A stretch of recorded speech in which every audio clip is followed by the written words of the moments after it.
Donc, bienvenue Marie-Dominique Picard, fondeur et CEO de Forma Learning. Bonjour, bienvenue. Bonjour, il faut peut-être que j'active. Non, vous m'entendez bien. Tout va bien. Merci beaucoup de m'accueillir pour ce keynote de clôture et merci d'être présent alors que le salon va bientôt fermer. Je suis ravie d'échanger avec vous sur le thème de la gamification avec cette question. Est-ce que ça participe à l'engagement des apprenants? Donc, moi, je dirige l'agence Digital Learning qui s'appelle Forma Learning. Notre objet, c'est de créer des contenus de formation digitaux sur mesure pour des clients grands comptes, essentiellement dans le secteur de la banque et de l'assurance, de la grande distribution, des transports, mais aussi des services à la personne et des services publics. Donc j'ai une équipe de concepteurs pédagogiques, de graphistes et d'intégrateurs chez Forma Learning qui, accompagnés d'un chef de projet, viennent vous accompagner pour la réalisation de contenus digitaux qui peuvent être autoporteurs en format e-learning, c'est-à-dire que je vais être dans une formation asynchrone en ligne, mais évidemment également la création de contenus digitaux qui peuvent s'intégrer et enrichir des formats de formation synchrone en classe virtuelle ou en présentiel, évidemment dans des schémas qui peuvent être mixtes et dans des formats hybrides. Je vous en parlerai tout à l'heure. Alors, première question. Alors, oui, la question qui va se poser avant qu'on démarre, est-ce que vous êtes plutôt pour ou plutôt contre? Alors, et là, on va vous demander de participer et de nous dire pourquoi vous êtes pour et pourquoi vous êtes contre. Qui veut prendre la parole? Alors, peut-être pouvez-vous lever la main pour nous dire dans l'Assemblée qui est pour. Ça n'engage à rien. C'est plutôt une majorité. Qui est contre? Mitigé. Mitigé. Alors moi, je suis contre parce qu'en entreprise, on est là pour travailler, on n'est pas là pour s'amuser quand même. Okay. Alors, peut-être qu'on pourrait, on va vous donner la parole sur les pour. Je voudrais peut-être simplement rappeler la gamification, ça veut dire quoi? Parce que derrière le jeu, le ludique, on peut dire beaucoup de choses. Le principe de la gamification, en tout cas, ça consiste à transposer les techniques de motivation du jeu dans un domaine a priori non ludique. Donc, dans le secteur banque-assurance, mais aussi sur tous les programmes réglementaires qu'on est amené à aborder avec nos clients, on est a priori dans un domaine qui n'est pas très ludique et on va essayer de le transformer pour s'appuyer sur la motivation et les leviers du jeu.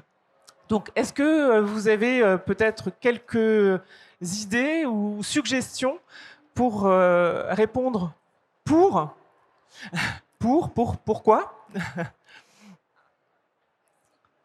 Je vous en prie. Alors pourquoi je pense qu'on a, par expérience en tout cas, je le vois tous les jours, on apprend beaucoup par le jeu. On apprend des petits, on apprend en jouant finalement. Lorsqu'on attend en salle chez le médecin et qu'on a justement, je sais pas moi, un espace, je sais pas ce qu'on a, enfin je sais pas ce qu'ils ont chez le médecin, mais je crois qu'on avait des jeux coloriage ou des mots croisés ou il n'était pas très fun mon médecin je pense, mais enfin on apprend quoi qu'il arrive. On a aussi le mettre des carrés dans des carrés, les ronds dans des ronds. La pédagogie freinée aussi a montré qu'on apprenait aussi par le groupe, par l'ensemble. Par le fait de réaliser des actions, une réflexion commune, en se challengeant entre apprenants. Donc, vous prêchez une convaincue finalement. Alors, des ingrédients qu'on peut reprendre, effectivement, la notion du challenge, la notion du groupe, de la motivation en groupe. Vous avez parlé des cubes, qu'on met dans les cubes et les triangles, les carrés, enfin bon, bref. Ça veut dire faire, apprendre en faisant, en jouant. Et c'est aussi, quand vous parlez d'aller chez le médecin et jouer à quelque chose, je comprends, être dans une ambiance aussi d'apprentissage qui fait peut-être un peu tomber les freins, qui va vous mettre dans une bonne condition pour, je ne sais pas ce que vous avez appris chez le médecin, mais en tout cas, vous avez abordé ce rendez-vous de façon plus facile. Est-ce qu'il y a d'autres ingrédients qu'on va retrouver dans le jeu et qui vont être des leviers intéressants de motivation? D'autres témoignages?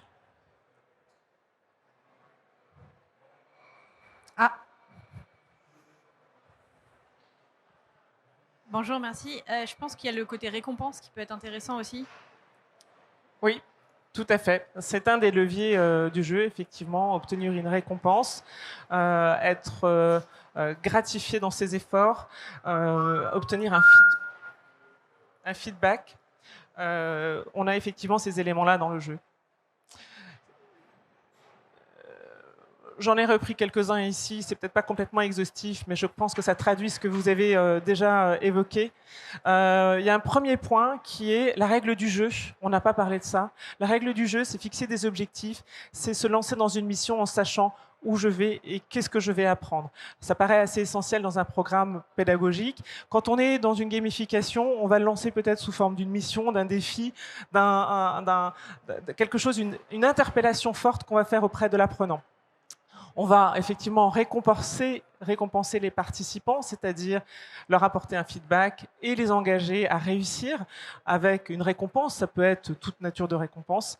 On va encourager la compétition. C'est là qu'on retrouve cette notion de groupe qui va commencer à jouer avec oui, j'ai envie peut-être de faire un peu mieux que mon voisin, donc j'ai peut-être envie d'être dans un classement, j'ai peut-être envie d'être le meilleur. Je vais effectivement les inciter à collaborer en équipe. On a différents types de jeux, vous les pratiquez sûrement à titre personnel, qui peuvent être individuels ou collaboratifs, pour se dire on va réussir ensemble. On va avoir aussi intérêt à attribuer des statuts pour se situer par rapport aux autres. Ça reprend un peu cette notion de niveau. Le niveau qui va avoir un écho forcément dans l'apprentissage avec différentes phases et différentes graduations dans ma progression dans l'apprentissage. Et puis, j'aime bien gagner des points. Ça va un petit peu avec le sens de la récompense ou le sens de la compétition pour que je puisse aller plus loin et matérialiser cet avancement.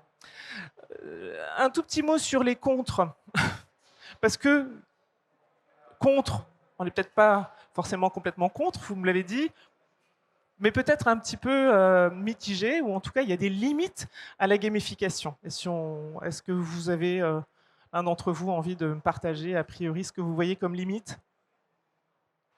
Dans quel cas ça n'est pas approprié, ou quels sont les écueils quand on part dans une gamification d'un dispositif d'apprentissage en particulier? C'est quand même un peu le sujet du learning.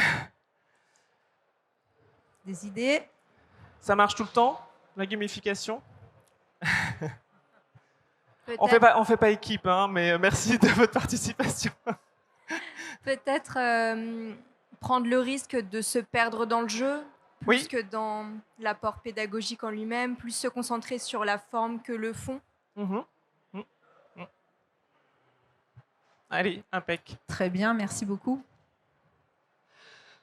Il y a plusieurs éléments, plusieurs limites qu'on peut voir ici. Peut-être que le sujet n'est pas du tout adapté pour envisager une gamification. Le contexte, l'activité, notre public, la population ciblée, la thématique ou l'enjeu de cette thématique par rapport à toutes les autres thématiques de formation que vous allez gérer dans vos entreprises. Faire passer le message au second plan, c'est-à-dire finalement oublier qu'on est là pour apprendre et on est juste là pour jouer. Ça me fait penser aussi à certains...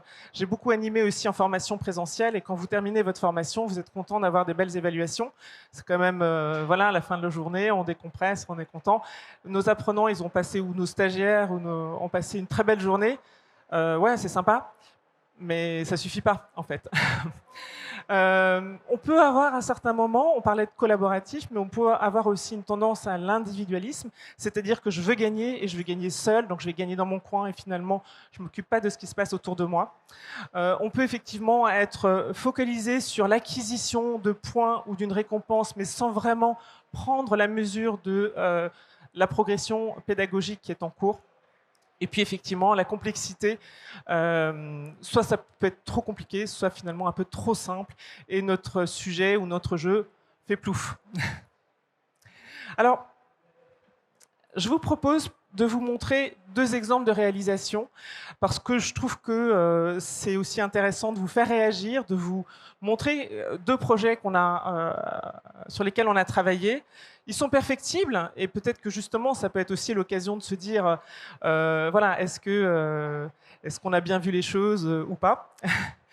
Le premier projet que je veux vous présenter, pardon, en fait, j'avais quelques slides ici, voilà, qui présentaient le cas. Voilà. Le premier cas, on est dans un sujet stratégique pour un de nos clients bancaires qui veut se repositionner sur la question de la préparation à la retraite. Un petit peu un sujet d'actualité. Et comment l'aborder? Traditionnellement, on va dire, quand on travaille sur des formations métiers sur ce sujet-là pour des conseillers bancaires, on va être sur un sujet assez technique. C'est pas un sujet facile, c'est pas un sujet simple. On a en tête les différents régimes de retraite sous forme d'une pyramide. Qu'est-ce que c'est que la retraite de base, retraite complémentaire, etc. Donc on est sur un sujet technique. Et finalement, et si on l'abordait autrement? Ici, dans ce projet, on a choisi d'abord l'angle de vue, un angle de vue complètement différent, qui est de se dire, on oublie la technique et on va plutôt se dire, je veux faire en sorte que mon conseiller bancaire, il en parle à ses clients et qu'il lui propose des solutions. Mais pour lui en parler, on va essayer de faire tomber les freins. Les freins, c'est de dire, bon, bah, ok, à 35 ans, bon, bah, mon client, il n'a pas du tout envie de parler de sa retraite. À 55 ans, si on lui en parle, il dit il est un peu vexé. Bon, bref, et finalement, il se retrouve à l'âge de la retraite. Je ne parlerai pas à quel âge il est, puisque ça change. Mais finalement, il n'a peut-être pas forcément fait ce qu'il fallait. Donc, il fallait faire tomber ses freins et tenter d'engager l'apprenant à ce qu'il soit lui-même mobilisé par ce sujet et qu'il soit interpellé. Donc, on a choisi d'abord de faire quelque chose de très simple, de vulgariser toute cette terminologie qui est liée à la retraite. Je vous lance le petit teaser de démarrage. Il est sans le son, hein, et vous voyez le client qui s'affiche. C'est un projet qu'on sera heureux de présenter d'ailleurs au Trophée du Digital Learning.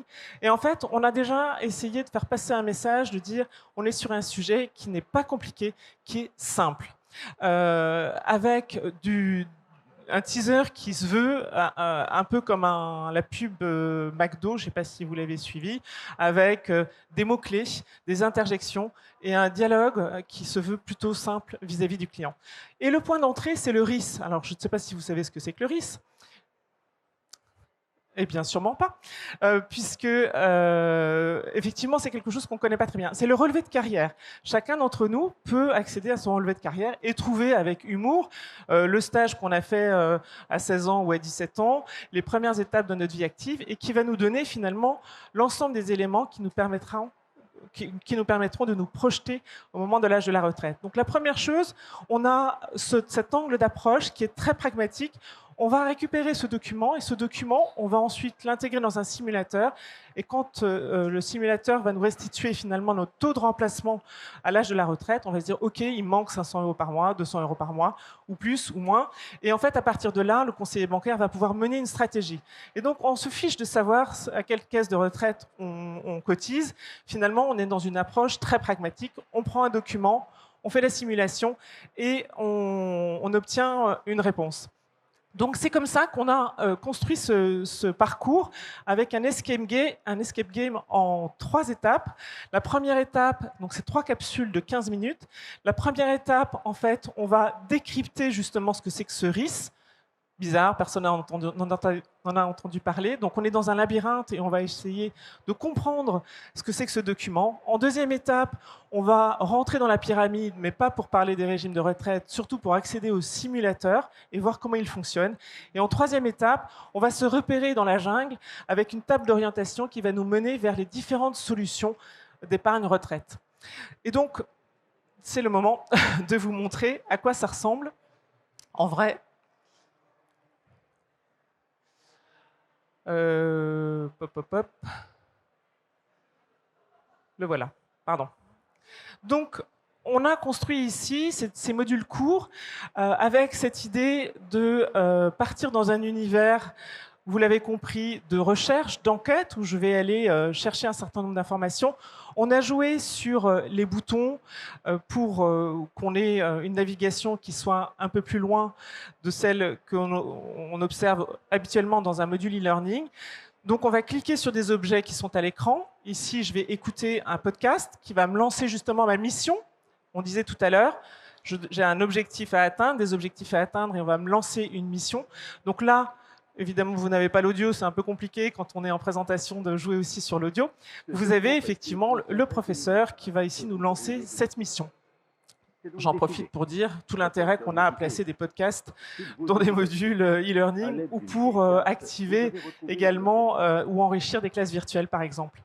Vous avez bien sûr des sujets comme l'accessibilité qui restent traités, hein. On n'oublie pas, parce qu'aujourd'hui on fait du jeu, mais il faut aussi que ce soit accessible RG2A. Et on a donc ici construit un univers graphique qui nous plonge de façon assez immersive dans cette aventure. Donc il y a vraiment des ingrédients qui sont l'écriture, qui sont le graphisme, et puis ensuite finalement la façon dont on va monter les différentes activités. On a choisi ici, on peut télécharger son RIS, surtout on va ici peut-être pouvoir télécharger un document factice, et une fois que je l'ai récupéré, je vais le ranger ici dans ma besace. Encore une fois, autant de petits indices qui me permettent de ranger un certain nombre de documents que je vais réutiliser un peu plus tard dans ma formation. Et me voilà parti à la recherche de la première énigme, c'est le parchemin perdu au milieu du labyrinthe. Notre quête est précisée ici, toujours par ce professeur, et on va pouvoir naviguer dans ce labyrinthe et aller chercher les éléments de savoir qui sont cachés dans ce labyrinthe.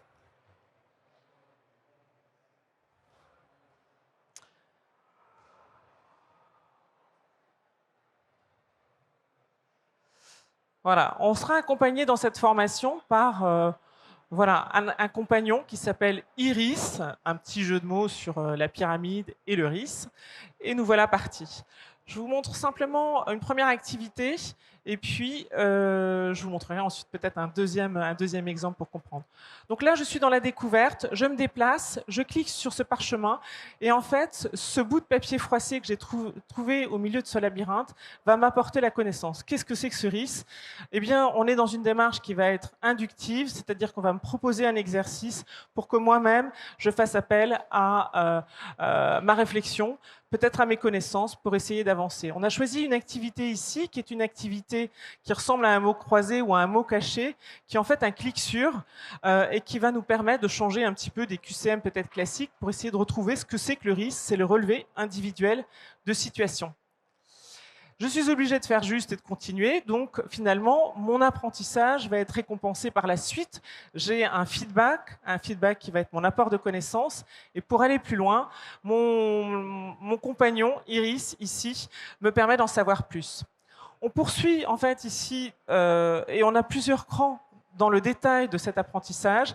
Je m'arrête ici et on comprend que je vais retrouver le labyrinthe avec la suite d'une énigme. Voilà un exemple de réalisation dans lequel on a choisi donc une règle du jeu avec des missions. La récompense qui est le fait d'arriver jusqu'au bout de ce labyrinthe et de gagner finalement un code secret qui me permettra d'activer le deuxième niveau. Et je vois que le temps passe, donc il ne faudrait pas que j'en parle trop longtemps. Le temps passe, oui. Donc je ne sais pas s'il y a des questions par rapport à ce superbe jeu. Là, merci de nous montrer et d'imager de façon aussi précise ce que peut être justement le jeu en e-learning. Parce qu'en fait, il nous reste 7 minutes. Donc, est-ce que vous avez des questions déjà pour savoir un petit peu plus comment ça a été fait, comment ça a été diffusé, communiqué, ou est-ce que vous préférez un autre cas pour vous rentrer dans l'immersion de ces images et de... C'est pas réellement une question, mais c'est plus pour savoir comment vous avez procédé et quelle a été la réflexion de cette conception.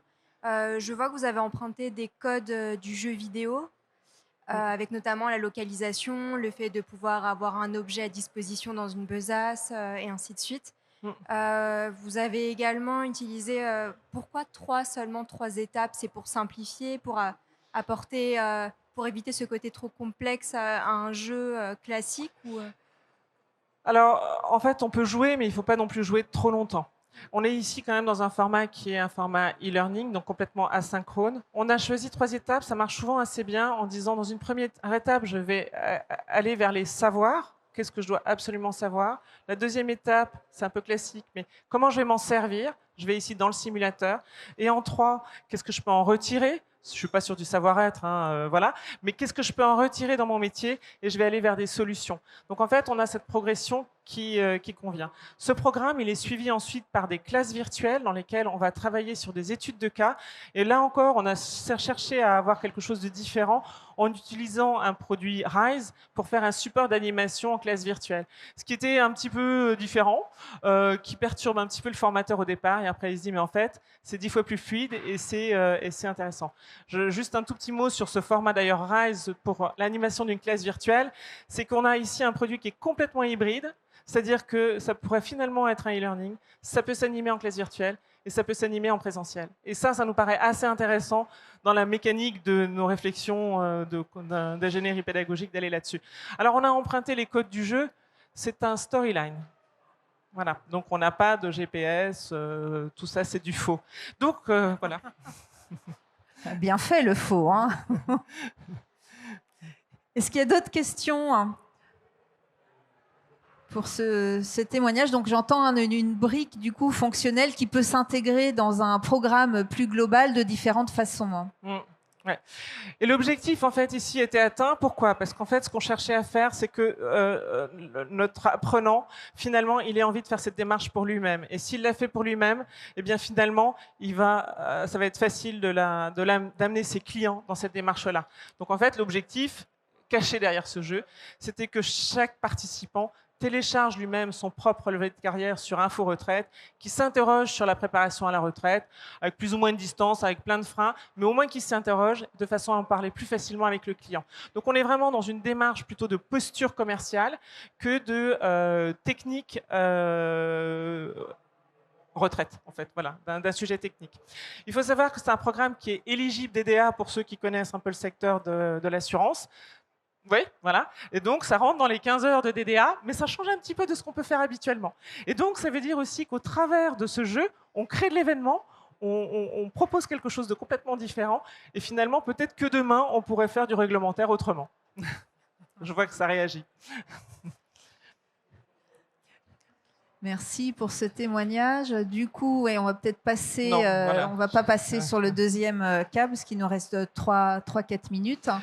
Et juste du coup, pour dire qu'on a fait un jeu sur l'assurance auto qui est un petit peu dans la même idée, complètement différent sur le graphisme, mais qui se veut aussi éligible DDA, puisque je vois que ça réagit dans la salle à ce sujet. On avance vers la conclusion ? Voilà. Allez, c'est parti. Conclusion en 3 minutes. Alors, est-ce que c'est de l'engagement que de faire du jeu? Si on regarde un petit peu ce que ça veut dire d'engager les apprenants, c'est trouver du sens, c'est rythmer, c'est se sentir concerné, c'est être acteur de sa formation, donc intervenir, c'est avoir envie d'échanger et c'est être récompensé. En fait, on retrouve tous les leviers du jeu. Donc, allons-y, on ne va pas se priver. Bien sûr, il y a des enjeux stratégiques. Il faut encore une fois que ça reste l'événement, que ça ne change pas. Je voudrais terminer avec une question. Enfin, j'en ai 4 de questions et il va falloir lever la main. Qui est-ce qui aime jouer pour faire appel à des connaissances précises ou bien apprendre quelque chose? Je pense par exemple au Trivial Pursuit. Est-ce que vous aimez jouer au Trivial Pursuit? Il y en a, très bien. Est-ce que vous aimez jouer parce que c'est un moment convivial que vous partagez avec vos amis et ou avec votre famille et finalement c'est un prétexte finalement pour être ensemble? Ok, je vois des mains qui se lèvent. Okay. Est-ce que vous jouez parce que vous adorez être le premier? Et quand même, à la compète, c'est quand même trop marrant de se dire, allez au tarot, je suis devant, machin, etc. Il y en a aussi. Okay. Est-ce que vous jouez pour tricher? Ouais. Bon. Ok, super. Ce que je veux dire par là, c'est que finalement, dans cette salle, vous avez parfois levé 1 fois ou 2 fois la main, ou pas tous la même main, et que le jeu finalement rassemble. Rassemble parce que finalement, dans ce jeu-là, on va toucher différemment notre public d'apprenants, et c'est un petit peu ce qu'on veut si on veut l'engager. Il faut arriver à faire, avec un seul et unique produit, vibrer nos différents apprenants. Trouver le bon canal de communication. Eh bien, merci beaucoup pour ce super témoignage. On a vraiment eu un exemple extrêmement concret de l'engagement, comment justement la l'édification, le jeu, la création, l'analyse permet de se former autrement, différemment et avec de super résultats. Donc, merci beaucoup pour ce témoignage. Le mot de la fin? Et le mot de la fin, exact. Je l'oublie, moi qui oublie mon mot de la fin. Alors Avec quoi doit repartir? Le mot de la fin, c'est s'amuser. S'amuser, évidemment, on a envie d'amuser nos apprenants. C'est s'amuser aussi, nous, quand on construit des modules de ce type-là. Voilà, mais ça, c'est s'amuser ensemble. Merci. Et moi, je rajoute, ne pas oublier que, évidemment, ces programmes-là, comme tous, ça s'accompagne dans un programme de communication. C'est revenu très souvent. Donc, le travail n'est pas terminé. Après, il faut communiquer pour le diffuser. Mais il y a souvent un effet boule de neige qui se met en place. Merci beaucoup à tous pour votre attention.